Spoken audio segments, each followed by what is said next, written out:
Attention, Dallas Cowboys fans worldwide. A behind-the-scenes decision made within the Star Complex promises to shake up our offense and is already dividing the opinions of the most respected analysts at NFL Network and ESPN. While the national media in New York and Los Angeles unanimously pointed out that America's team would need to aggressively enter the free agent market to rebuild its running back committee, the Texas leadership decided to contradict all external projections. Before we continue, make sure to subscribe to the channel. Our goal is to reach 1,000 subscribers, and you can be part of this milestone.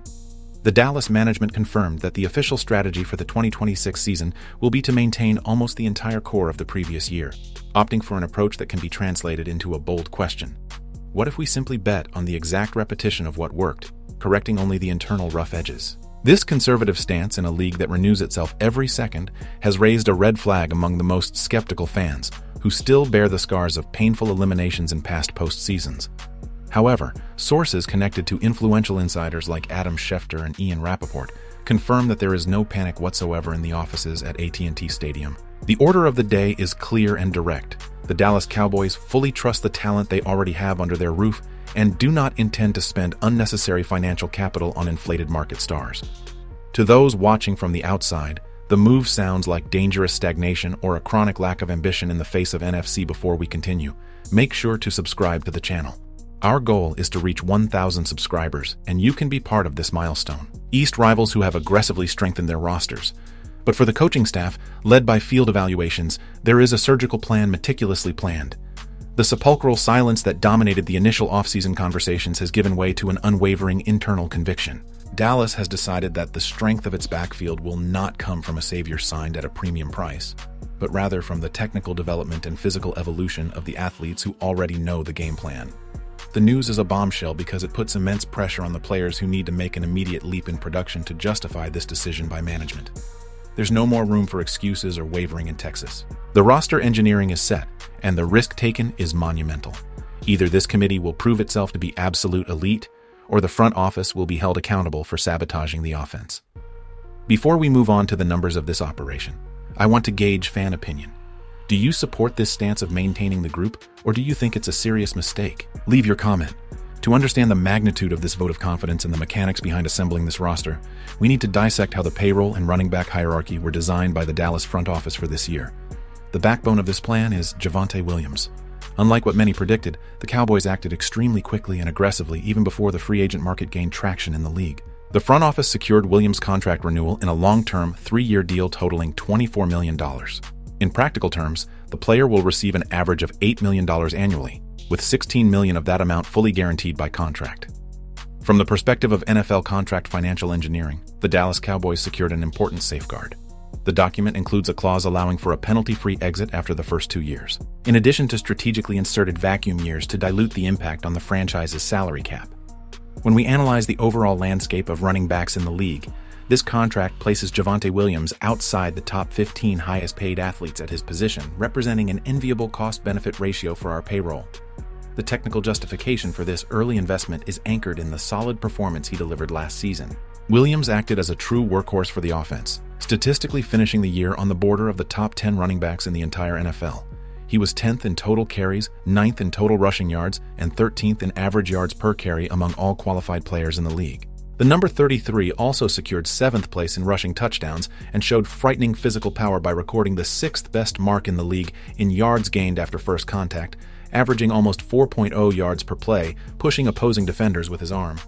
He brought the stability that our running game simply lacked in previous years. If you value this thorough and straightforward journalistic analysis of the Dallas Cowboys' future, take this opportunity to click the subscribe button below and strengthen our fan community.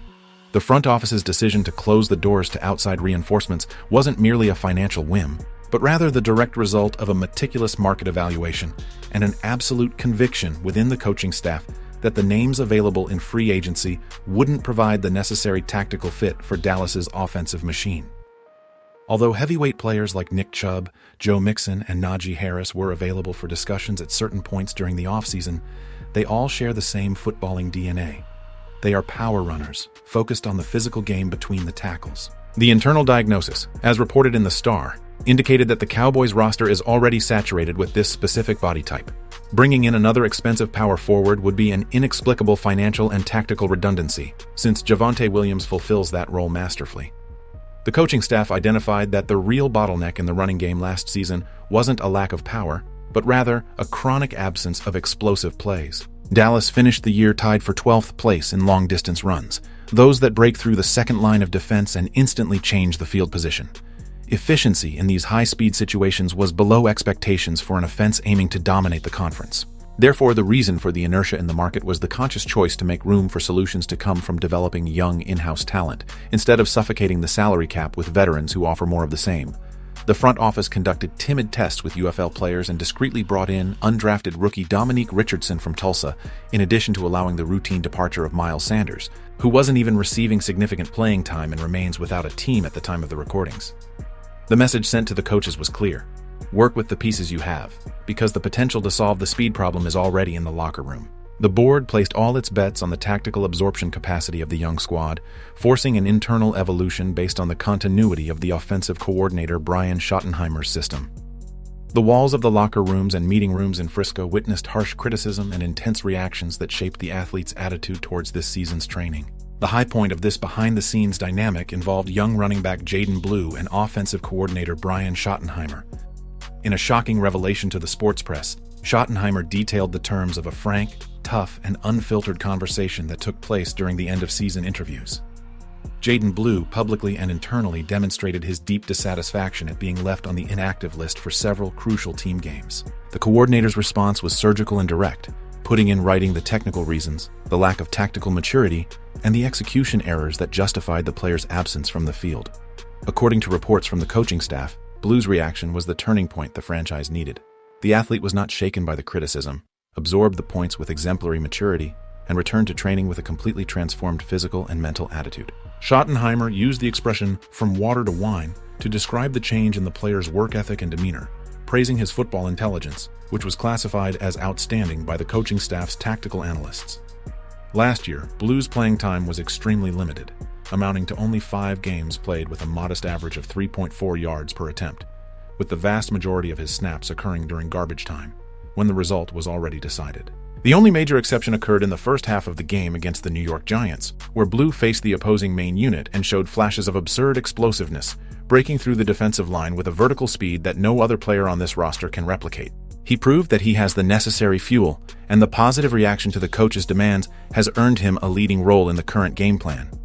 The direct impact of this roster configuration on the depth chart creates a fierce battle for positions that will directly affect the final design of the 53 players who will be part of the active roster for the NFL season. Behind the undisputed starter Javonte Williams, position engineering becomes a complex puzzle for the coaching staff. One of the safest names to secure a spot on the roster is the versatile Hunter Luepke. Although not a traditional line running back, Luepke accumulated 29 touches last year, and a significant number of those opportunities were converted into crucial first downs in tight spaces. His ability to play as a fullback, power running back, emergency tight end, and elite piece in special teams units makes him untouchable in the rotation. The big silent surprise that promises to impact the rotation is Malik Davis. Some of the specialized press makes the serious mistake of ignoring Davis's presence, forgetting that the previous year he simply seized the position of immediate backup after the roster was decimated by injuries during training camp. The coaching staff highly values Davis's role as the personal protector of kicking plays on special teams, a highly responsible technical role that often determines a player's position on cut day. This strong competition creates a very complicated scenario for Phil Mafah. Mafah has received praise from Schottenheimer for his muscle gain and dedication in training, but his playing style, focused purely on physical strength, creates a dangerous redundancy with Williams and Davis. He is not an excellent receiver and has no history of relevance in special teams units. Carrying 3 running backs with the same physical characteristics and speed limitations on the sidelines is a tactical luxury that Dallas can hardly sustain. Israel Abanikanda faces the same challenge. Despite possessing the vertical speed the team so desires, his development path is blocked by Jaden Blue, who has the prestige of having been drafted by the current coaching staff and possesses greater refinement in quarterback pass protection.